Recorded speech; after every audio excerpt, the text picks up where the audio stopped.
the better friendship, the side men or baby squad? To settle this one once and for all, the Esports World Cup has flown us out here to take this test. We've been given questions about each other, and whoever gets the most right wins. Starting with the hardest question first. What is Toby's worst feature? What's going on? I don't know my worst feature. I'm great. Alright, 3, 2, 1. It's nothing. Technically the same thing. My height is nothing, so. Yeah, that's what I meant. That's What I meant. That's the point. That's the point. Yeah. His height is nothing compared to the rest of the side. Yeah. What is Sharky's worst feature? I don't know. Okay, let's just do it. Okay. 3, 2, 1, forehead. How's it need your worst feature? I should have said forehead. What's Vic's favourite video game in history? If you don't write this, he's not writing it. I've seen the first letter he's writing. 3, 2, 1. Let's reveal. You spend so much. You still play it. That is very. This is your game. That is true. 'Cause This I is don't your play game. this anymore. But I've played a lot of games in my time. I've probably put more hours into this than that. What's Kenny's favourite video game? What is Kenny's favourite again? I don't even know myself. 3, 2, 1, COD. My guy knows me, man. Hey, 50 in the wall on Black Ops back in my day. This is my game, man, and I still play it today. What is Vic's biggest pet peeve? Can I show you my answer just for Bents? I'm gonna change it. Just look. My answer is gonna be very specific. Have you written all of them? 3, 2, 1. People who don't know what they're talking about but act like they do. No, because that's actually sometimes me. So, I said people who text. That frustrates me when you see someone's like read a text and you just don't get a reply. What's Kenny's biggest pet peeve? Oh man, I don't even know that. How can I know if he doesn't know himself? I'm trying to write something now. How is he writing before me? That makes no sense. You got something? Yeah, but if I did have one, it would 3, 2, 1. speaking too loud.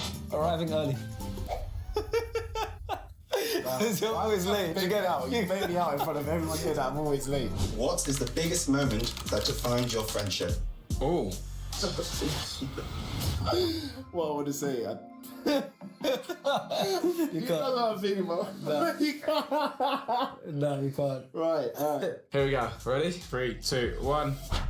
Got coaching for the charity match. It's technically the same thing. As Yeah, that is the same because you trained me to score the penalty. Yeah. That's This the is point, true. really. 3, 2, Oh, I regret my answer now. 3, 2, 1. Yeah, I should have put that. Yeah. I put Kenny's first fight. I was gonna put that. But I was gonna put moving in together. I should have put moving in together. because I'm like, that's just, it's my moment. It's our moment. I know, It's but I enjoyed it. I was like proud of you you. put that as well. No, but I was gonna put that. Oh. I should have put that. Who is better at trash talking in online lobbies?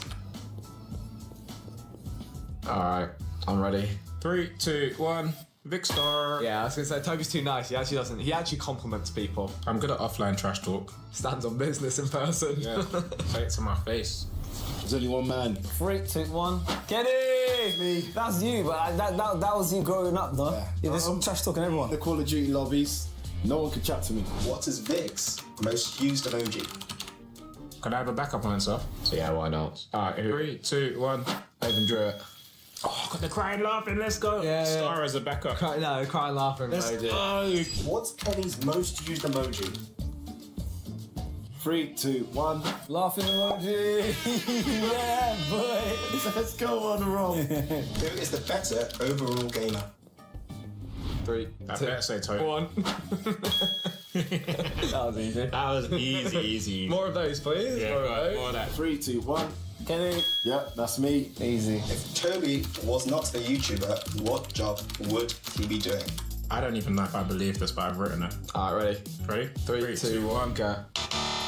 Pro brawler. Come on. You reckon he made it pro? Yeah, if it weren't for that, Wasn't for weren't for that injury. YouTube career and that knee injury, he could have gone pro on Dallas. I'll take that. I'll take that.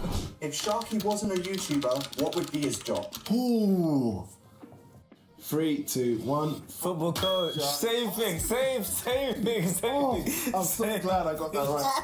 Oh my god, we're back in the game. Yes. If you two entered the EWC tournament, which game would give you the best shot at winning? So what game could Vic successfully carry me on? Yeah. Yeah. 3, 2, 1. FC 25. God. I put FC 25. Put COD so you can carry me. Oh, yeah, but you can carry me in. Oh, Yeah, we don't play teams like that. It's like that's like usually one-on-one. I was gonna put COD, but I was like, I've actually got. I'll just hide in camp, and you could just. I'll just camp. That's so true. You could just carry me. That. All right, here we go. 3, 2, 1. Yeah. Come on. If you're both stuck on a deserted island, who would survive the longest? I don't even know. I'm just gonna. Damn. 3, 2, 1. Yeah, I would disintegrate myself. Yeah, I'm going. 3, 2, 1. Sharky. Yes! Go on. Thank God. So you would think Kenny, right? You would think. I was like, when you really think long term. I can go longer without eating, endurance. and I feel like I'll be a bit more tactical with survival stuff. What is the first video game you played together? Don't question it. You're questioning it, aren't you? 3, 2, 1. FIFA. FC, yeah. Because remember, my first time playing Fortnite was with you. I thought I was going to say that. It wasn't the first time, yeah. First time playing. Yeah. This guy. Alright. Right, 3, 2, 1. Okay. We played MW3, we did. We played MW3 before GTA 5 came out. I remember. Introduction to the Sidemen. Yeah, but this is the first game. You're sure we played MW3 together? I remember it distinctly. I even remember the map. We were playing the map called Bootleg. It was me, you, and Josh. What's bootleg? Is that the village? It's like the grassy outdoor one on Modern Warfare 3. I don't remember that. But anyway, yeah. So maybe I'm wrong. Who is funnier? Ooh. I know what's going to happen here. 3, 2, 1. Kenny. I knew it was going to happen. I knew it was going to happen. Bro, I feel like you're the more like intelligent. Mine is stupid. Yes, but that's why you're funnier, because it's like yours is like instant. Okay, I'm ready. Here we go. I put myself, but it's often unintentionally. I agree. He's phenomenal. Underrated, if you ask me. Yeah. New funniest moment is your cow impression. Give him your cow impression. Nah, I've got somewhere to be actually. If the internet cancelled Kenny, what would be the reason? What would I get cancelled for? I'm already typing, mate. Bro, what? You know what? This makes the most sense. Alright, 3, 2, 1. Disrespecting the culture by accident. Because sometimes I'm not clued up on certain stuff. I wrote laughing at something offensive. It's not the same thing. Because you laugh a lot. Yeah. So I thought maybe you're going to be on stream, something offensive, and you just start Doesn't laughing. that count as disrespect? Like laughing? They're shaking their heads. Point. They're shaking their heads. If the internet cancelled Vic, what would the reason be? Well, it already happened. Ready? 3, 2, 1. Who's most likely to rage quit during an EWC tournament? Ready? 3, 2, 1. Yeah. So yourself. I rage quit among us. I rage quit in an EWC tournament. He can do that. 3, 2, 1. I for myself. Is it? I rage, man. Come on. I don't rage quit, I give up. But to be fair, maybe rage quit is more your style. What is Toby's proudest moment? I don't even know the answer to that. That's just.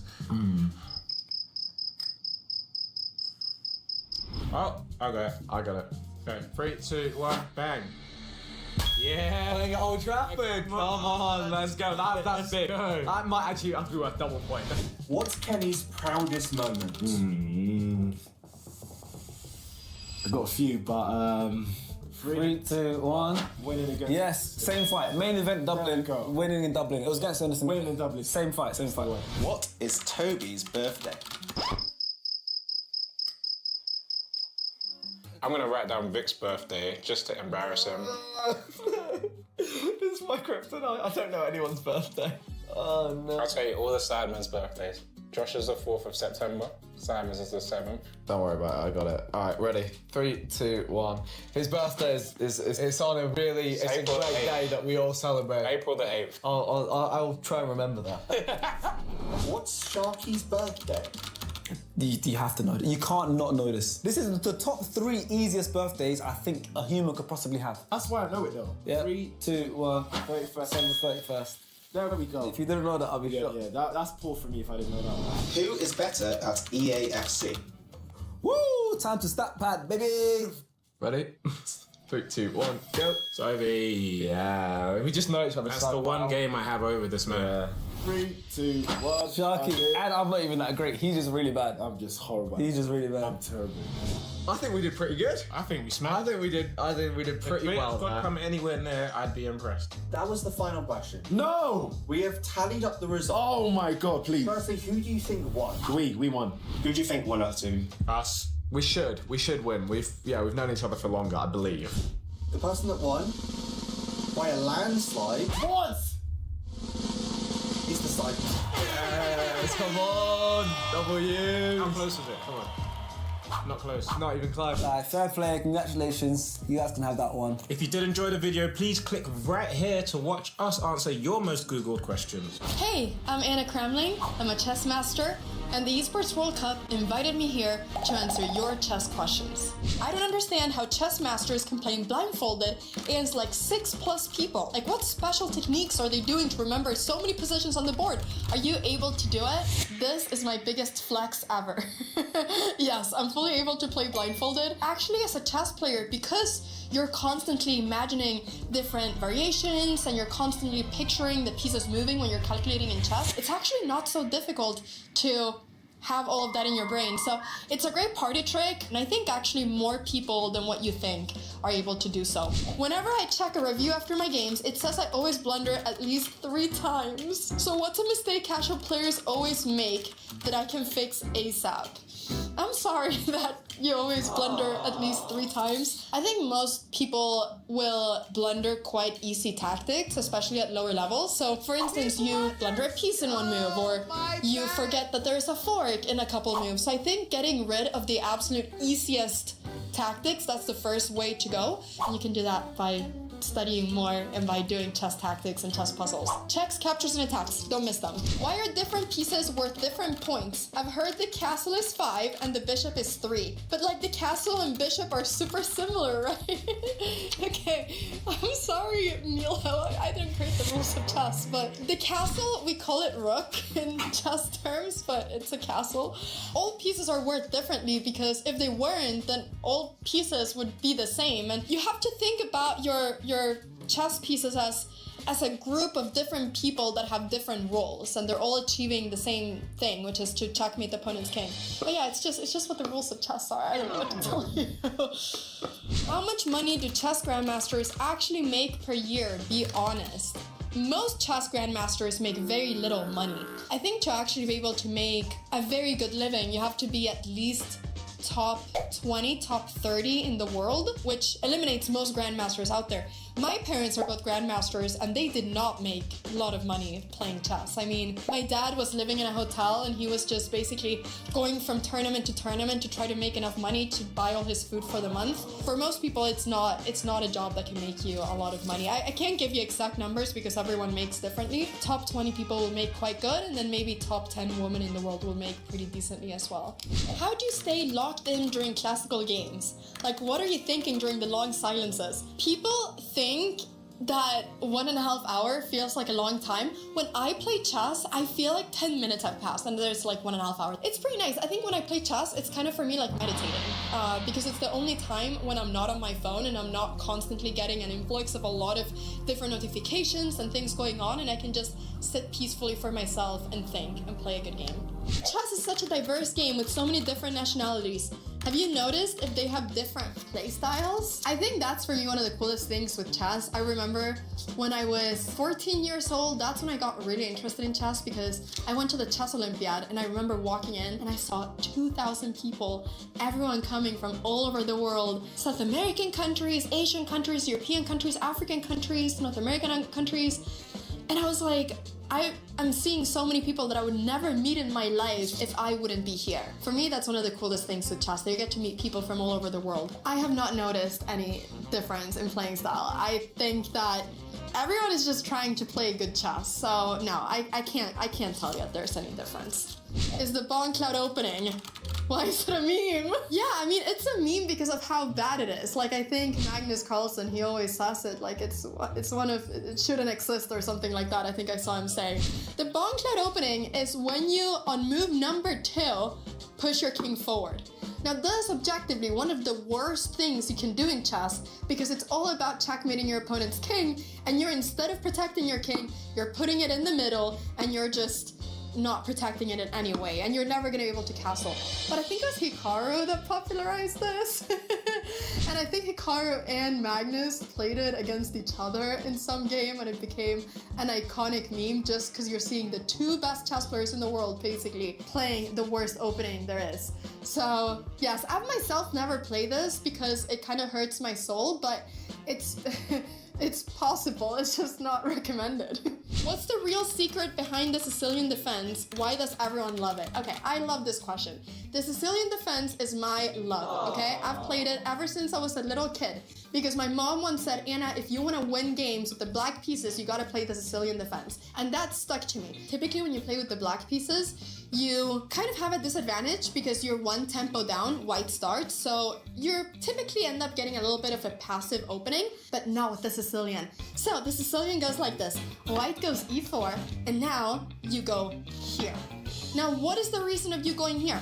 Well, the reason is that you kind of want to prevent white from getting a lot of space immediately, so you're immediately saying, hey, if white goes for this setup, which is the idea that white typically has to get the 2 pawns in the center, then we're gonna capture this pawn and we're gonna eliminate this and we're gonna try to get our pieces out very quickly. So the Sicilian typically goes something like this, and now you can do a bunch of different moves. There's like 10 different variations within the Sicilian. You can get your knight out, you can push one of these pawns, you can go here and try to get a sniper bishop all the way from here. But it can become a lot of different things. But the key move in the Sicilian is c5 on move number 2. From there, you can learn a bunch of different lines. People say it's not good for beginners. I think it can be good for beginners. So I think you should try it. It's such a great opening for black.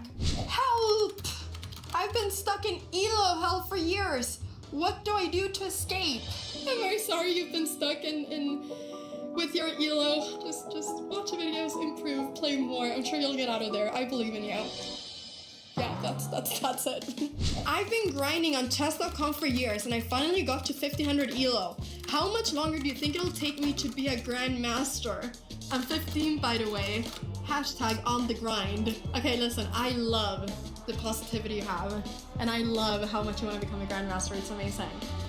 There's a long way from 1500 to grandmaster, but just keep playing and we'll see where you go. But it gets exponentially harder. But don't let that stop you from achieving your dreams. If you want to become a grandmaster, keep going, keep grinding. I believe in you.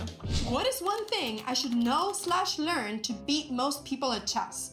I don't want to be the best, just better than most. I feel like I'm seeing a red thread, which is that everyone just wants to improve at chess and everyone is stuck at just not knowing how to improve. But I think that, I mean, in real life, most people are not that great at chess. So if you just reach like 1300 online chess rating, you're gonna be better than all your friends. And already that is a great flex. If you're able to just pull up a chessboard and challenge all your friends and destroy them, who cares if you're 1800 or 1300? You're already flexing on your friends. Just watch master players play, watch games, try to improve from your games, watch a lot of videos, and just become better. Okay, final question. Could a noob beat Magnus Carlsen if they had like 30 queens? You, my friend, are very lucky because the Esports World Cup just tested this. Click here to watch the video. Everyone is playing, you're not yet. EWC Play is your all-in-one platform to compete in fantasy, pick'em, and quests for a grand total of $300,000 in prize pool. Build your dream fantasy team in 5 different games and track your score with live results tables. Predict the winner of every game, every group stage, and every tournament. Complete daily and weekly challenges to earn boosters that help you climb the global leaderboard. Got what it takes? Join EWC Play now.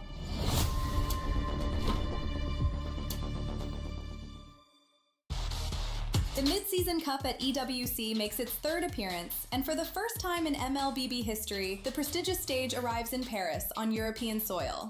Awaiting the 25 teams from 15 regional qualifiers is a monumental $3 million prize pool and crucial club championship points.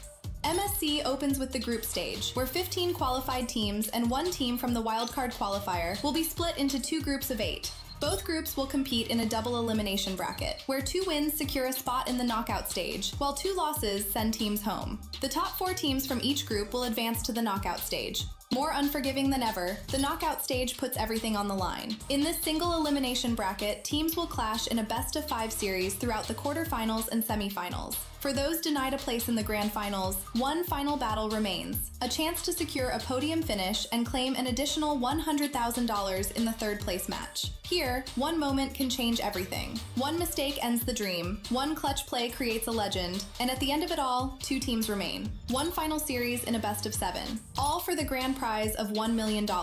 One chance to rise above the rest. Who will become legendary? Who will prove unstoppable? 2 champions, 1 game. This is MSC at EWC 2026.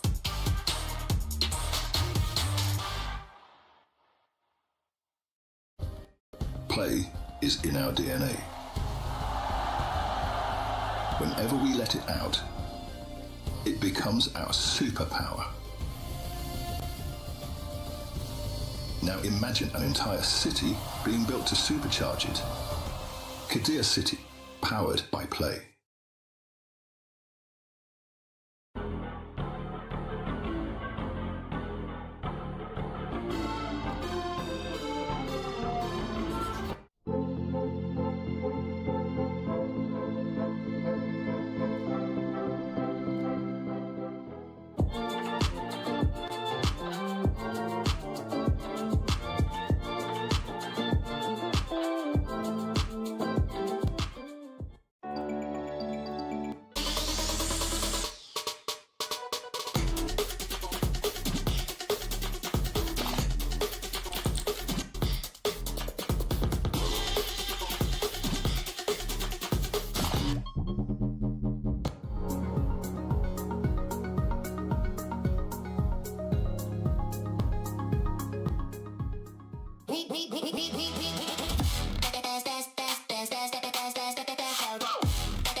It all feels extremely familiar.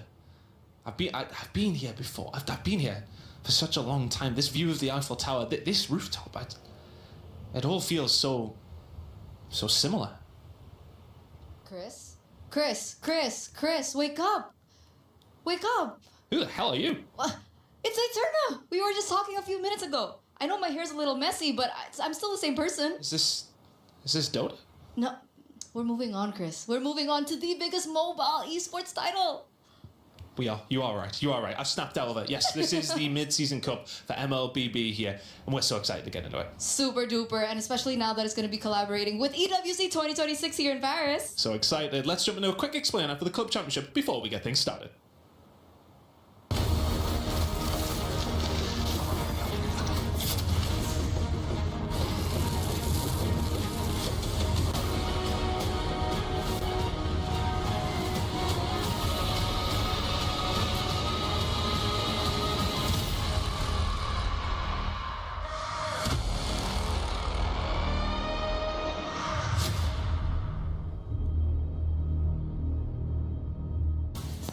16 of the best teams in the world have gathered in Paris, France for the MLBB Mid-Season Cup at the Esports World Cup 2026, and the action for day one begins today. Chris, you are not dreaming. We've got a lot of action here on stage 3. The Lenovo Legion Gauntlet welcomes you back with Mobile Legends Bang Bang, and I'm so excited to get started. My name is Rain Day. I will be your host over these next 2 weeks, but I am joined by a slew of talented, professional commentators that really, you should already know. They need no introduction, but let's introduce them anyway. It's Mirko and LaFell. What's up, guys? Mirko, how you doing? Bro, I'm feeling excited. As you can probably hear from my voice, maybe a bit too excited as of the last 2 days. I mean, like, for me, you guys know about the moon? I'm over it. Yeah. I'm over the moon. Dang. That's like a different way to say excited. We're ready, y'all. Is your ears okay? My ears are good. All right, perfect, and we're ready. If you can't tell, these guys are going to be having fun throughout the entire time. It is going to be a blast. And MLBB been one of the most enjoyable games I've had a chance of learning, and we're so excited to dive in. Everybody who is a fan of this game, welcome again. You are going to love it. And also, we've got a chance for you to engage. Yes, by watching, yes, by chatting, but also by making your tournament pick'ems. You can decide who you think is going to win. You can go to esports.com/play, esportsworldcup.com/play, or scan the QR code on your screen for your chance at $300,000, and of course to see if you get these pick'ems right. So make sure to check in with us and let us know in the chat if you're doing well. Mirko, you got your pick'ems in? I got my pick'ems in. I had to, redo his fantasy picks. Hey, wait, hold on. My picks are way better. Hey, no, bro, come on, you gotta think of, you got your boy, I got my boy, man. I gotta be loyal. That's true, that's true. I can't have a team without Story Me in it, all right? Okay, fairs. Plus, Grammy has that killer instinct. That's why I had to have him over Sanford. I do have to say, based on the meta, we'll see how it turns out. Yeah, it's clearly going to be interesting because there's so many good players, so many young players today. Stories will highlight from all around the world, and of course Southeast Asia, which has dominated MLBB for so long. Will we see some new champions rise? Will we see some old teams come back and defend their title? We'll find out in just a moment, but we're not alone. We've got more talent with us. You saw them briefly in the intro. Let's go introduce themselves fully. It's Chris and Eterna. So we thought you'd give you a little bit of an introduction to us. I'm Chris. I'm going to be covering all your needs when it comes down to the club championship here at EWC. And I'm Eterna, and I'm... What was it again? We talked about this. I don't remember. Right. But I was Descos before. Remember what I told you. Remember what I told you. Okay. I'm Eterna, and I'm going to be the reporter. So I'm going to cover player interviews, just getting the back scoops of everything, and perhaps maybe even get some coaches. Yeah. What am I doing again? I don't know what you're doing. I don't do much. I don't remember what you're... Okay, I've remembered, thankfully, exactly what I'm doing. It's going to be covering everything to do with the club championship. So when you do have teams competing in all their respective games over every single stage here at EWC, they are accumulating club championship points. And I'll be keeping you up to date with everything that's going on with especially teams like Team Falcons, who are going to be vying for the win here in the MSC. Chris, don't forget the defending champions. And Team Liquid, of course, the favourites come in this tournament. They'll be looking for the 1,000 points that you get for finishing first. But that is going to be our job, so we're going to be covering all of that xin chào with tất no cả các bạn bias đã whatsoever. đến với ngày đầu tiên của EWC ở NWI năm 2026. Tốt, Darwin, hôm nay vẫn sẽ là người phát chính cho các bạn. Có thể là trận đầu tiên này thôi. Hôm nay thì là ngày đầu tiên các đội tuyển chúng ta ra sân và cũng không phải là chạy deadline như những gì mà chúng ta xem ở NWI nữa. Và NWC lần này thì chúng ta chỉ đánh có một luồng duy nhất thôi. Chúng ta không cần phải quá chú tâm đến hai luồng nữa. Chúng ta sẽ tập trung xem một trận đấu thể thức là MLBB. Đây là cái cơ cấu giải thưởng của NWC năm nay thì nó vẫn giống như những năm trước thôi, không có gì đặc biệt cả. Depth, versatility, consistency under pressure. One championship trophy, one title. Who will take it? Watch history unfold in Paris at the Esports World Cup 2026.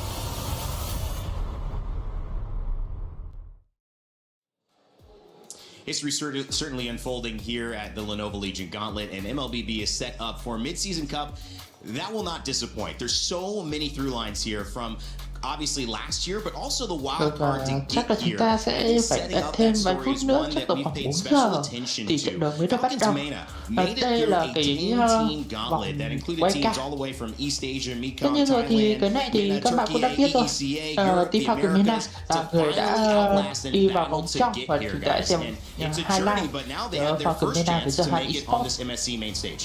Một trận đấu có thể nói rằng là team Falcons họ không giống như mọi hôm nay họ ở cái hôm đấy thì họ đánh vượt mức bình thường. Vậy nên là họ có tư cách để góp mặt vào vòng They were able to really capitalize on the utility jungle meta. So a big question mark here coming into MSC would be, has Boyet adapted to the assassins in the jungle?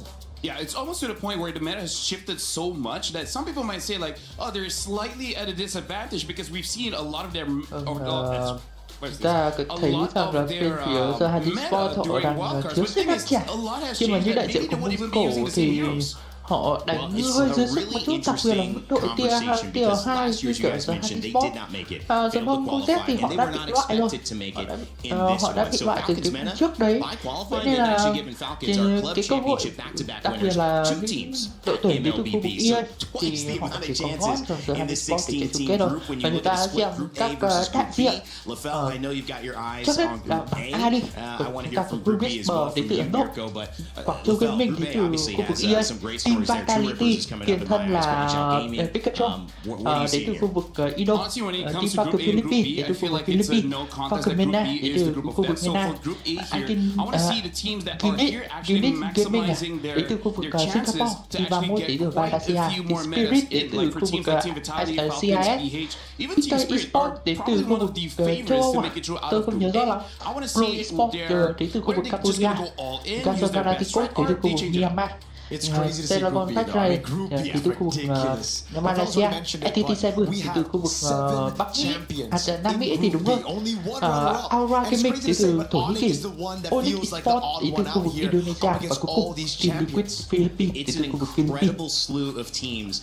And the reason it's so important, and the reason that they are here is not just because of the pride, obviously, regionally to prove that they're the best, but because of the life-changing prize pool. $3 million on the line from MLBB here at the Esports World Cup. $3.5 million total for all competitions. $1 million for the first place winner. So everybody, whether you're here, is not done with their journey. Remember, nothing is granted, right? And so you have to find a way to earn this moment. And if you do, với năm ngoái thì Team Liquid TH thì họ đã lên ngôi vô địch và anh KTG lần đầu tiên chạm đến cái cúp MSC. Thì không biết năm nay thì bên phía Team Liquid họ có giữ vững được cái phong độ của mình không? Yeah, one of the great things about this too is that right now we don't have to worry about losing any team. We actually do have our schedule for today because it's going to be group stages for the next 4 days. You guys are going to see teams battle against each other, and I love what LaFell said about this. Hôm nay là cái you get trận to đấu experiment. If ta you're ở group A, khu you vực might have bảng a A little trước, more leniency to chúng ta có save Team some 31 strats đấu later đầu với on Team if you know you have a weaker Falcons group in some Falcons MEN people's đó là eyes. trận đấu đầu But tiên we'll này see a luôn. lot of teams here. Team Vamos, Team Falcons Trận đấu MENA, tiếp theo Team Team Falcons Falcons PH, and Philippines với Guangzhou Guangzhou Gaming Gaming. right after that. Trận đấu thứ ba Team Vitality với True Ripper. Trận đấu cuối cùng trong ngày sẽ là Team Spirit với cả Ignite Gaming. Thì tôi đánh giá thì như trận này cũng rất là dễ đoán rồi. Các bạn thì cứ đặt hết ở bên tay trái cho tôi. Team 31, Team Falcons Philippines, Team Vitality với Team Spirit. Thì cái trận chắc nhất thì chắc là Team Spirit với cả Team Vitality rồi.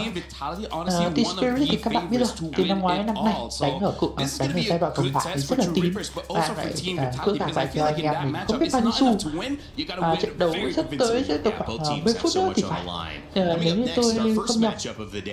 Team 31 là Falcons MEN thì tôi đánh giá kèo này chắc chắn là lệnh cho Team 31 thôi. Đây chúng ta cứ tạm gọi là knock out đi. Đây là Team 31 here, now here, fighting for a chance at a million like everybody else. Absolutely. You know, I'm sorry to all the Malaysian fans, but I'll say it. Vamos look uncoordinated, they look chaotic, they look awkward, they look weird. Tổng quan thì áo rất là đẹp nha.